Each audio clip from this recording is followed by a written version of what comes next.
first I'll give you a brief introduction. My name is Trish Lemmerman. I'm the Director of Student Affairs and Community Engagement at the School of Pharmacy. One of my main responsibilities is overseeing new student programming and new student orientation. So throughout the summer, we've developed these Welcome Wednesdays. For those of you who didn't join us on Instagram, didn't hear my little spiel, I'll give it to you. So we've developed these Welcome Wednesday events. Each week, we'll be hosting these live Zoom meetings where we're gonna tackle different topics. So today is just an overview, just an introduction to what to expect in the fall, what to expect during orientation. We have Teresa Tran with us. She's a P3 student, one of our returning student ambassadors. She's gonna share a little bit of her experience, what it was like this past semester, going from being in person and being a pharmacy student to what that looked like virtually and extremely unexpectedly, to help you guys prepare yourselves over the next few weeks. There's about 6 weeks before orientation starts. So you have about 6 weeks to prepare yourselves. It came very quickly, I feel.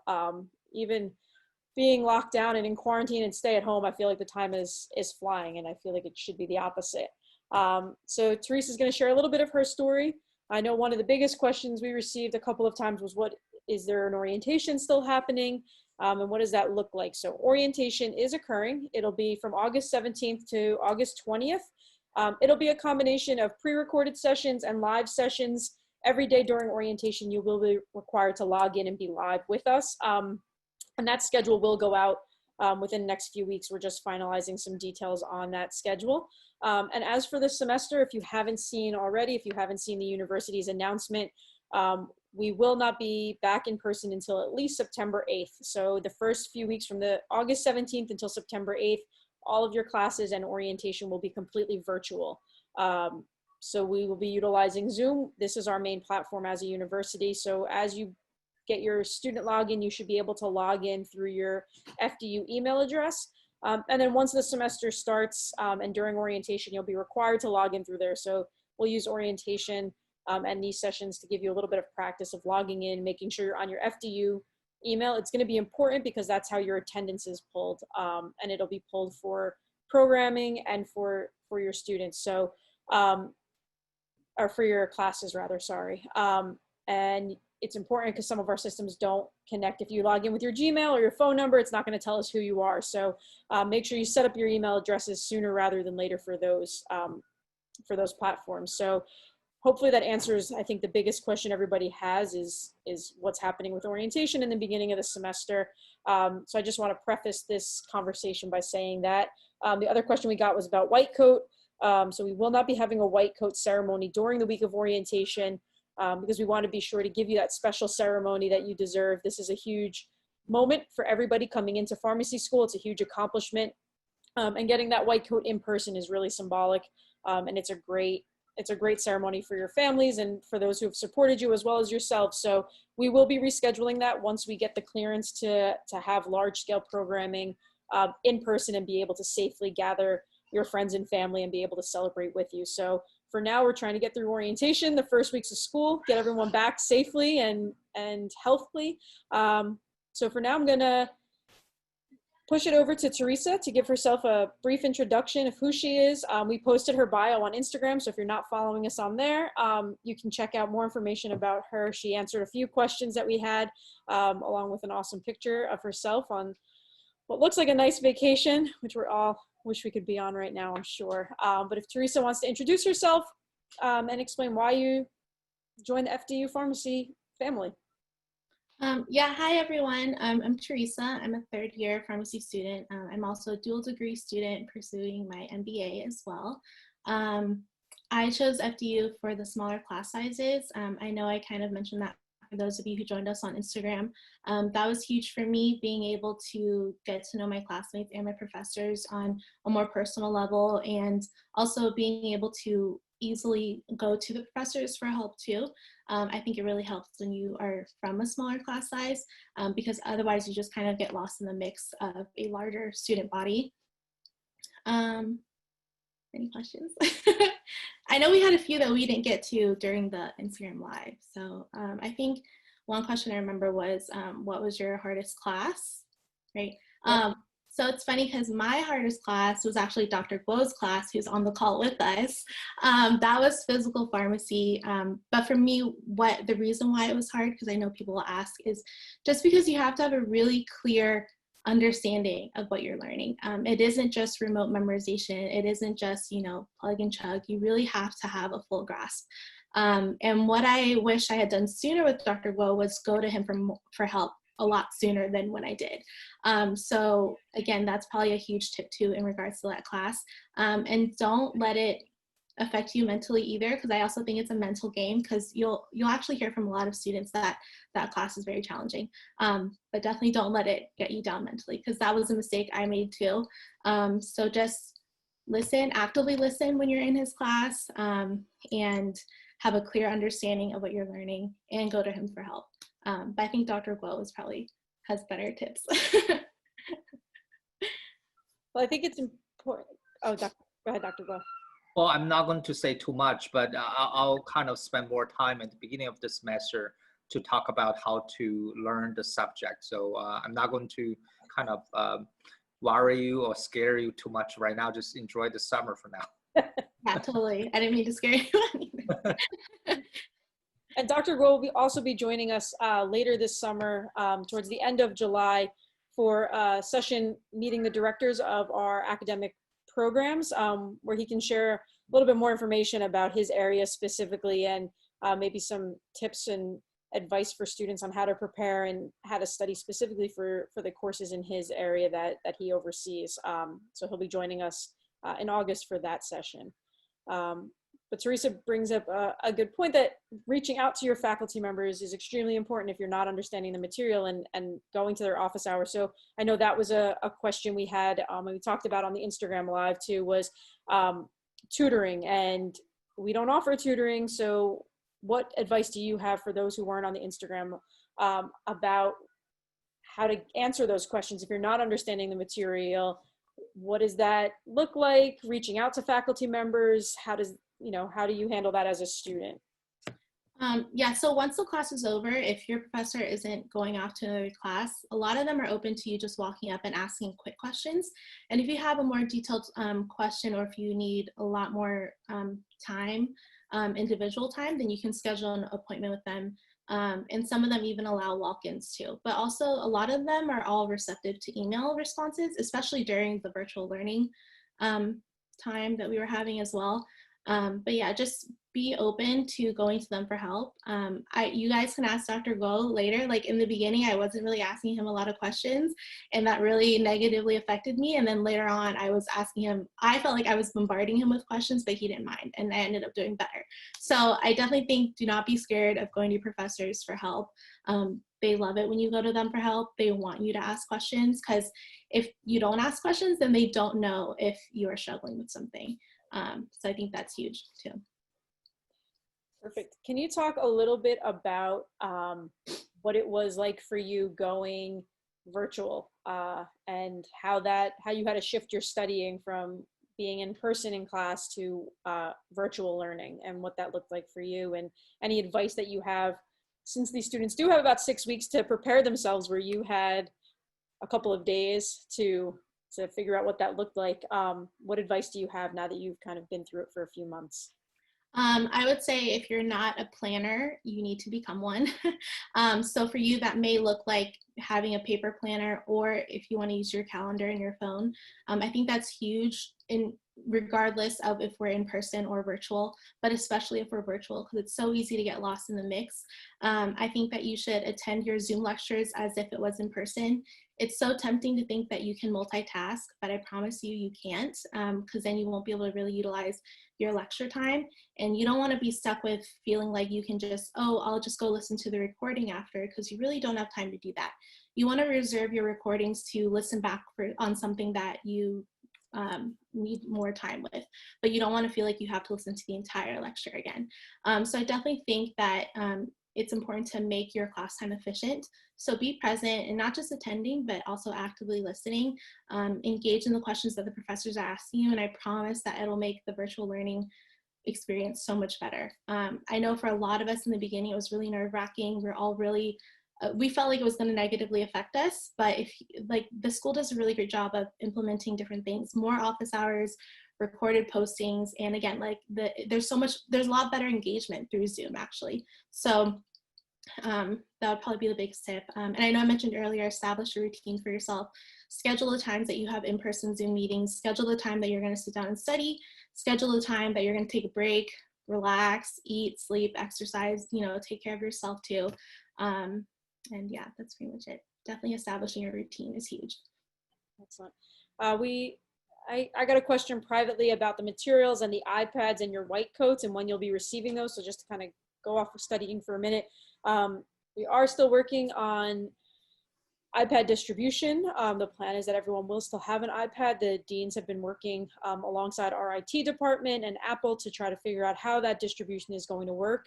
And your white coats, you won't need them virtually. So we will be distributing white coats once we return in person, hopefully on September 8th, and we will reach out with what that distribution will look like.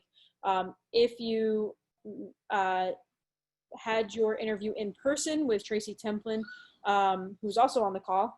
Thank you, Tracy, for joining us today too. Our Director of Admissions and Enrollment. She took your size at that interview. We'll use that size. Also, your orientation registration, if you haven't done so, make sure you fill out that form. It was emailed out to you. And on that form, it also asks for your size. If you put a medium and you come in and we'll have you try it on, if the medium's too big, you can always switch. It's just so that we have an idea of how many white coats we need in each size. So if you need a different size, it's not a big deal. So don't worry if it's not fully accurate on that form, but you'll get your white coats when we're back together. And then the iPads, the deans are working out right now what that will look like. So we are hopefully going to have those out to you prior to orientation. So we will keep you updated. Make sure you're checking your email regularly for any of those updates. Another question from Rashid is about information about exams taking place every Monday and how many exams are taken every Monday. So yes, that is still our process. Even moving virtually, exams are given on Mondays. So Teresa, if you want to give a little bit of what exams look like for you and what they look like virtually and what they look like in person. You can explain that a little bit. Yeah, so regardless if the exam is in person or virtual, you should only have one exam every Monday. The reason why I say should is because I know that some electives in your second year, I think some students had another exam on Monday, but that didn't happen often. But generally, all the professors like to schedule only one exam. And so you're only going to take it for one course. So they're kind of staggered. So for example, this past semester, I knew that if I had a cardio exam today, I could expect to have my second cardio exam maybe 4 to 5 weeks from now. So it's not like you're taking all of your courses at once. And those exams won't start off right away once you begin school, of course. So once you have maybe about 3 to 4 weeks of learning content, then you'll start with the exam blocks. And then virtually, we were able to take those also using the iPad with our Exemplify software, which is like it's a secure way to take exams. It's the same software that you'll use in person as well. So for the most part, not much really changed compared to virtual versus in-person exams. I can probably explain a little more regarding the exam schedules. So all the exams for P1 are scheduled by Dean Rivkin. So it's centralized. So you're not going to, like Teresa was saying, you're not going to have 2 exams on the same Monday. Okay, so and you're going to see the exam schedules on your syllabus. So all the exam days have been kind of determined before the class starts. So you should know that and pay attention to all the exam schedules. And the only schedule that's not going to be available at the beginning of this class is the final exams, which are going to be in the final weeks. So you know what the final week is at least. But I think toward the end of the semester, we're going to announce the final exam schedule. So you should be well informed of the exam schedules. Yeah, and the final, you will only have one each day too. So you shouldn't have 2 in one day for the finals either.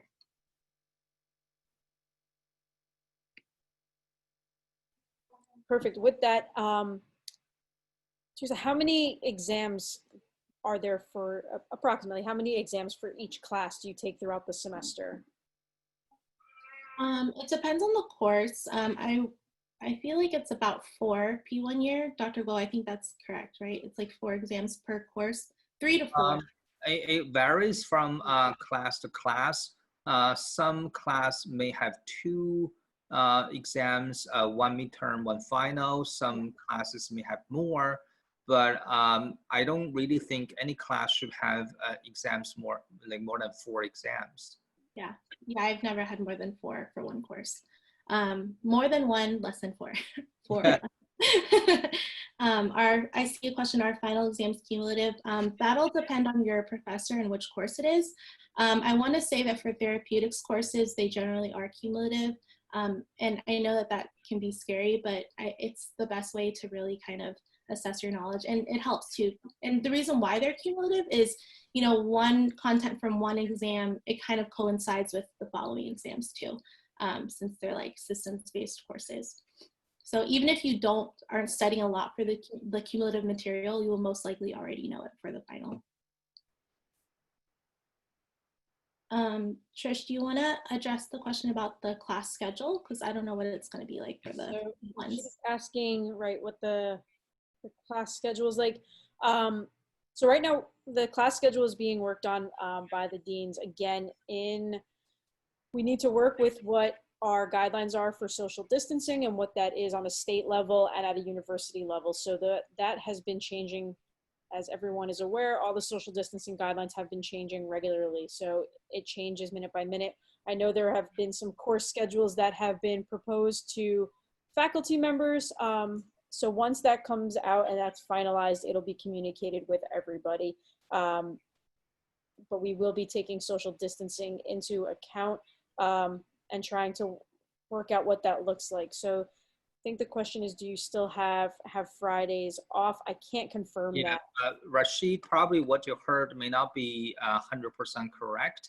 So as Trish was saying, so the fall schedule is still being worked out, but based on the current information, you're going to have kind of online classes on some days, but at least you're going to need to come to school 1 day a week, okay, for in-person instruction. So that's the kind of the current information. So I'm pretty sure once the schedule is finalized, you're going to be kind of informed of the schedule. But so I don't really think there's guarantee that you're not going to have classes on Fridays. You'll hopefully be made aware, before orientation. Definitely we should know more. Like I said, it's important to check your email.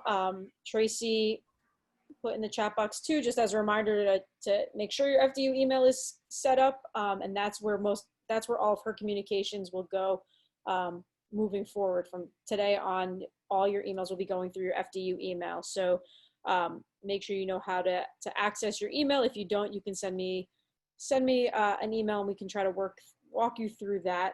But FDU email is where all of your communications are going to go, including class schedules. I would love to say that we have something concrete for the fall, but I don't think that we can announce what is being planned and any more detail than what Dr. Guo has mentioned. And again, everything is changing. If you don't know what's going on, great. I wish I didn't know what was going on and lived in a bubble, but things are changing so rapidly that it's just hard to say what's going to happen in September. So we are holding tight to September 8th, hoping that we will be able to be back in some way, but it probably will be a hybrid model, like Dr. Guo mentioned. And that may mean some Fridays having to come in. That may mean some online classes on Fridays. So you will have your full schedule with advance time to make your work arrangements and any other arrangements that you need. But the important dates that you need to know right now is that August 17th is the beginning of the semester, and we will be starting with orientation that week. And your first day of classes will be August 24th, and they will be online. And September 8th is the tentative date, the hopeful date that we're all holding on to be back in the building. to some aspect. So, and someone just asked, when does the semester end? Chris Lee just asked that. The new semester schedule per the university's calendar is your finals will be the few days leading up to Thanksgiving. The semester will end. You will go on Thanksgiving break. There will be some type of winter semester, which will consist of online courses, and then we will come back in January for our spring semester. So the semester begins August 17th and will end for Thanksgiving. So when you leave for Thanksgiving break, that will be the conclusion of the fall semester. So we're ending a few weeks earlier, and that's just, I think most universities are moving to that model just to avoid the students traveling, and then whether they get stuck in a quarantine, whether we're bringing viruses back and forth and trying to limit the amount of travel that students are doing to and from the campus. And I think that's pretty standard across most universities at this point in time. So semester will end in November. But there will be a winter semester, which may include some courses that you have to take. So again, all this will be communicated in the next few weeks. Go ahead, Teresa. Just in regards to having classes on Fridays, so my P1 fall semester, I did have classes on Fridays. And then going forward, from starting in the spring, we didn't have classes on Fridays. But if you are concerned because, exams are on Mondays, I will just say, just to comfort you, it was totally fine, even though we did have classes on Fridays that first semester. Like, it's still very much doable. So if that is what you were concerned about, it'll be fine. And also, like Dr. Vo said, it may even be virtual anyways too. So it's definitely doable, regardless if you have classes Fridays or not. So Teresa, I want to give you an opportunity to talk a little bit more, share your experience. So why don't you share with us, for those who were not on Instagram, what your favorite thing about FDU is and why you stay here? Why I stay? Why you stay? Well, I'm staying because I hope I can graduate. I think I mentioned earlier too, for those who were able to join us, it's huge. The fact that you can be in a smaller class size. I know that it may not seem like a big deal, but for me, I came from a huge university in undergrad. I wasn't really accustomed to having a personal relationship with my faculty. I rarely ever saw them. If I contacted them, it was maybe through email, but in the midst of 300 students for one Orgo class, they're not going to remember who you are. What's great about this is that because it's so small, the professors will know you. Even if you don't reach out to them, even if you don't go to office hours, they will learn who you are, which you may be scared about, but don't be, because it's great. And that's so helpful because the pharmacy world is so small. Which I'm quickly learning that. So many people have told me that, but now I definitely see it. And so you definitely want to establish those connections early with your faculty. And a lot of our faculty and staff, they've all have various experience and even current contacts too. So it's definitely a relationship that you want to establish. That's what I love about FDU. I know that other schools close to us and within our surrounding state, they have a lot larger of a class size for sure.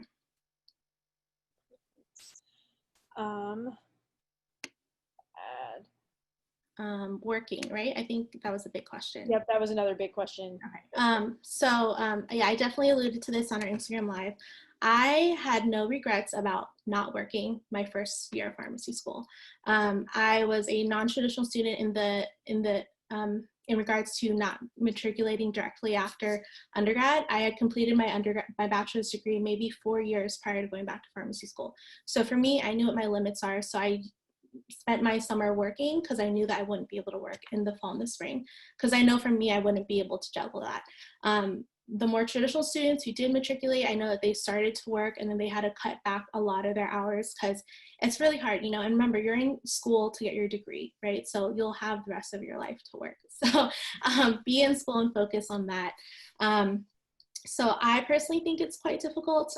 For those who did work, they did work a lot less.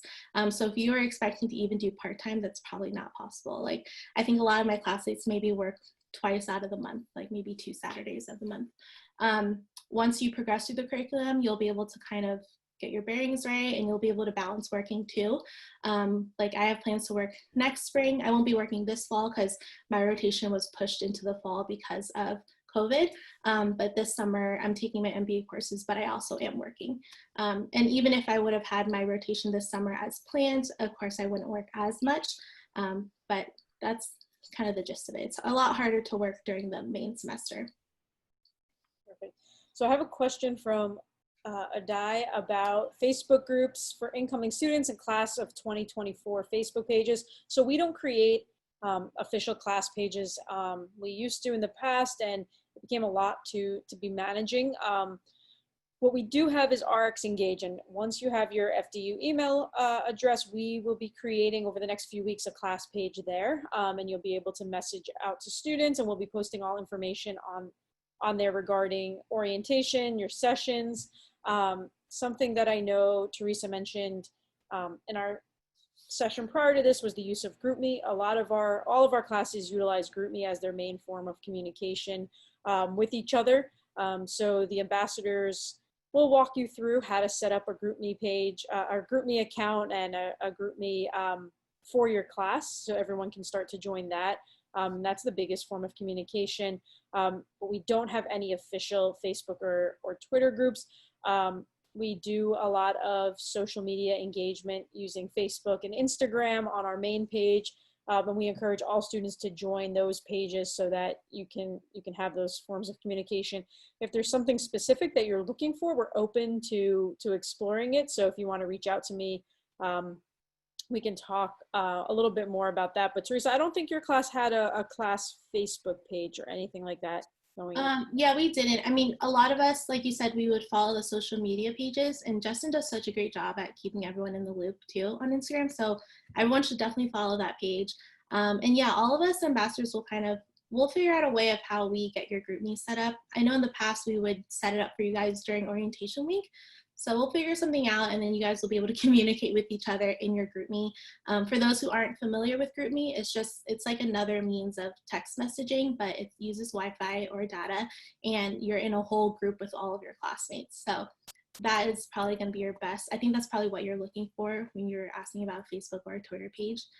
So hopefully we can get started on that soon. But yeah. Perfect. So with that question, what would you suggest, or how would you suggest students network with each other? I know you've talked a lot about going to faculty office hours and talking to faculty members, but how would you recommend they network with each other, especially given the first few weeks are going to be this virtual format? So once we get you guys set up on your GroupMe, I think that you guys will quickly become really close with each other because of that GroupMe. Everyone will communicate on there, so that'll be great. And then depending on how things look, I know my class, we kind of scheduled like a meetup in Morristown, like we went to a restaurant or a bar. So hopefully if things get better, maybe you guys can do that too, or maybe we can try to figure something out as ambassadors and maybe do like a virtual hangout with everyone. And yeah, but it's kind of hard, I know, because it's a virtual time. But I think, yeah, the GroupMe will be huge. I mean, even for us, we use GroupMe more, and we didn't even enter this program as virtual students. So once we get that up and running, I think that'll be really helpful. In regards to networking with each other once school does start is, when you join student organizations, you get to know people that way, and you also get to know students from other grade levels, which is huge. You definitely want to do that. And you also get a chance to network with other professionals in the field too. So for example, there's like a hospital institutional based type of organization, and you get to communicate with a bunch of clinical pharmacists there, and also other students who kind of have similar interests as you too. So once we get all of our events up and running, I think that you guys won't have any trouble getting to know each other.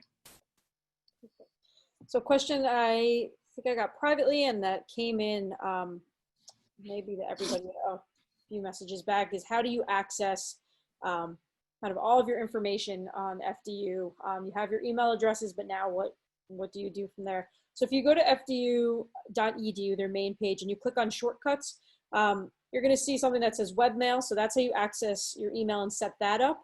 After that, you can go to Office 365 to access that as well. Web Advisor is the link for where you can see your course schedule, where you're going to register for classes, where you can see your financial aid information, where you can change your personal information.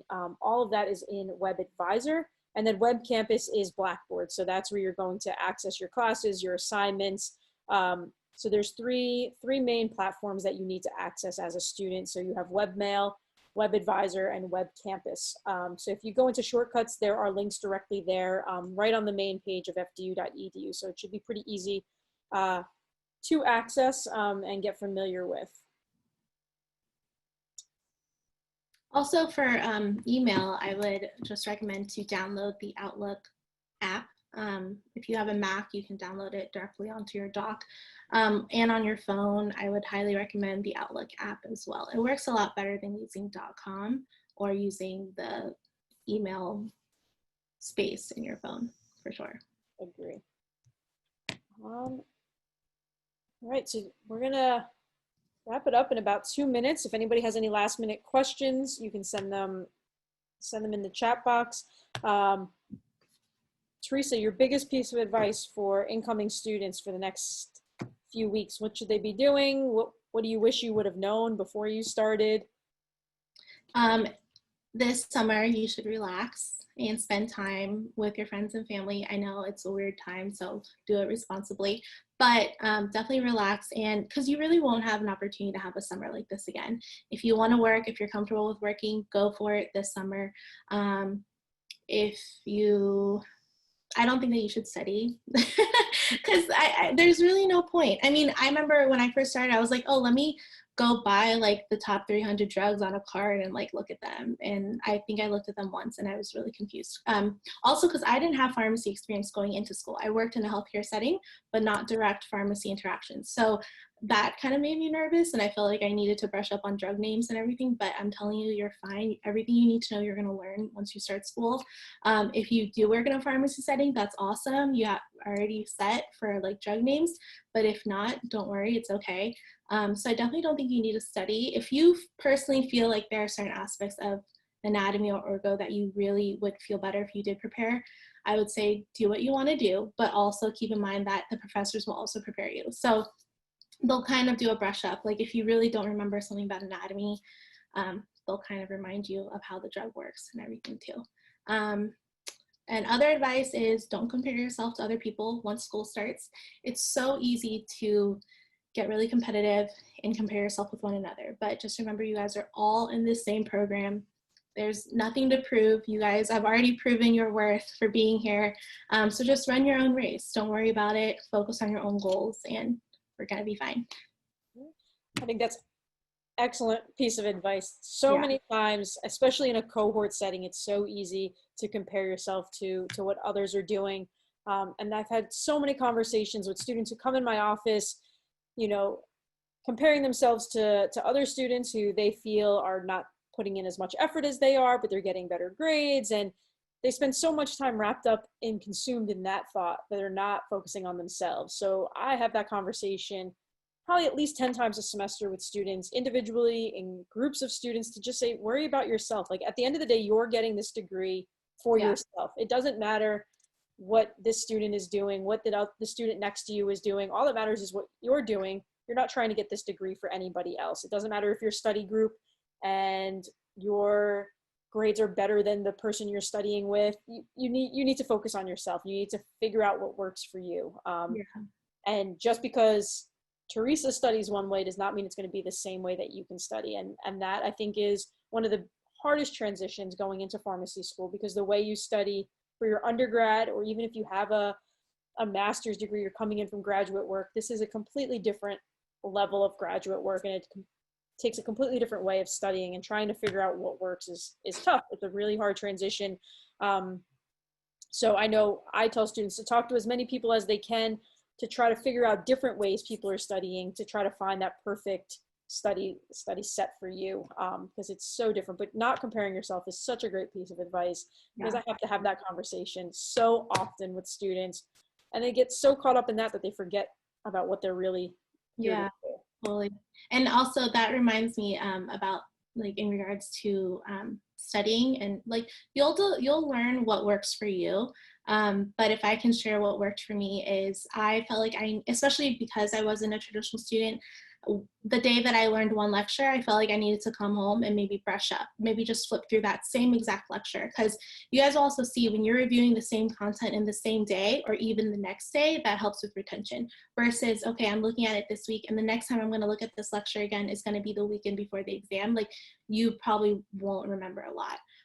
So definitely to commit it to long-term memory and understanding is maybe reviewing the lecture. And that doesn't mean listening to the entire 1.5 to 2 hour lecture again, but maybe just, again, flip through your lecture, or if you had an area that, you know, you marked, and we'll show you how to use the app, that you marked that you needed help with, you can just re-listen on that part. But definitely, again, kind of reinforcing what you learn, if possible, the same day or the next day. That's been huge. And I learned that maybe like halfway through my P1 year, and I wish I had done that from the beginning. So that's probably huge. Definitely do that. All right, so I think we're just about out of time. 2 last questions that came in, they're really for me, so I'll address them. Registering for classes for your first semester, Tracy Templin, our Director of Admissions and Enrollment, takes care of that completely. So once we know what schedules look like, and once we're ready to roll that out, she'll be emailing you a form that you need to sign and send back to her. So that'll all be virtually. You'll digitally sign that and email that back to her. And then the last question was about the special gift that's being sent to your homes and when you should expect for that to arrive. So within the next few days, hopefully right after 4th of July, you should be receiving that special gift. And that gift coincides with the July 9th popcorn, Dean's Popcorn Thursday event. So piece that together, you'll know what your special gift is. So one of our big traditions at the School of Pharmacy is our Popcorn Thursdays. We have a popcorn machine, we set it up in the student lounge, and we give out popcorn every Thursday to all students. It's a nice little break. It's a good way for the community to come together and just relax and just talk. Our faculty, our staff come down, all of our students come down. So to welcome you to our community, the deans will be hosting that a virtual Popcorn Thursday event on July 9th, where all 4 of our deans will be joining you for that session. So keep an eye out. You should be receiving a gift. Piece it together, you'll figure out what it is within the next few days, and you should bring that gift with you to the Popcorn Thursday. So that'll be July 9th, and a Zoom link will go out to that. Next week, we will be having a introduction to Meet the Faculty members with Dr. Dungmi Kim and Dr. Otito Uchuko, and they're going to go over faculty expectations, what you can expect from a faculty perspective, how they recommend that you spend the next 6 weeks preparing. As Dr. Guo said earlier too, relax. Don't worry yourself too much about, you know, the stress of the program. Relax as much as you can over the next 6 weeks, given the circumstances and what you're allowed to do, but get out, get some fresh air, sit outside as much as you can, and enjoy the time, because once the program starts, it's a lot, and it's going to be a lot virtually, in person. So enjoy your time, but join us next week. It'll be at 2 p.m. We'll send out a Zoom link and you'll register for that. And then Popcorn Thursday will be on Thursday. So we have Meet the Faculty and then Popcorn Thursday with the deans, and you'll be receiving emails with links to that within the next few days. So thank you all for joining us. If we didn't get to your questions, if we didn't get a chance to answer your questions, you can shoot me an email, or you can take a look at the schedule we have coming up. Maybe your question has to do with one of the sessions that we have coming up, and we'll probably answer it there. And then in addition to these Zoom meetings, we will be going live on Instagram pretty regularly with our student ambassadors throughout the summer, just to get you introduced to them. They'll be with us during orientation. So just because orientation is virtual, we're still having our ambassadors come back. They serve as our what you would consider a traditional orientation leader. So they'll be assigned groups and they'll be leading you through orientation virtually. So we want you to get to know them a little bit more before the semester starts and before orientation starts. So if you're not following us on Instagram, if you don't have an Instagram, I respect you. If you do have an Instagram, make sure you follow us. That's where we post all of our information we're going to be doing throughout the summer. Student spotlights, faculty spotlights, staff spotlights, and just giving you some more information about what to expect as we get ready to start the semester. And a special thank you to Teresa, who has joined us on both Instagram and Zoom today to share her experience and to hopefully make you feel a little bit more comfortable about starting and getting you a little bit more excited and ready to join us come August 17th. We'll be here soon. So yeah, thank you, Teresa. Oh, no problem. And if you have any questions, like I said, email us. Myself, Tracy Templin, is also on this Zoom, so thank you to Tracy for joining us. Justin Zombik is our Student Affairs Coordinator. He oversees all of our social media. The students just call him Social Media Justin, Justin, Instagram Justin. So if you have any questions, you can send us a message through any of our social media platforms as well, and we'll get back to you within a few hours.